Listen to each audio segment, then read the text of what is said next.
This is a for loop, and it can be used for a lot of stuff, such as looping through a list, repeating actions, and also making the code cleaner and more dynamic. For example, if you have a piece of code that repeats several times, you can use a for loop to make it more organized and dynamic. Here's an example.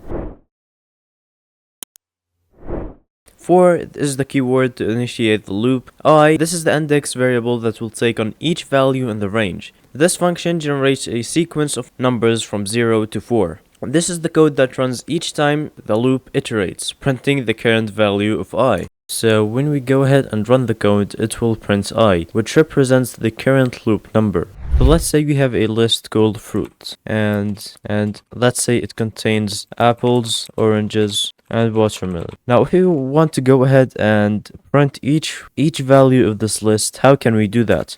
So some people might say that we're just gonna go ahead and print and do it 3 more times, just like this. Now, this will work, no problem. Apples, oranges, watermelon. Now, what if you have a list containing more than 1000 items? How are you gonna do that? It's not really efficient. So what we're gonna go ahead and do is create a for loop. So let's just rename this to fruits, so it can be a little bit easier.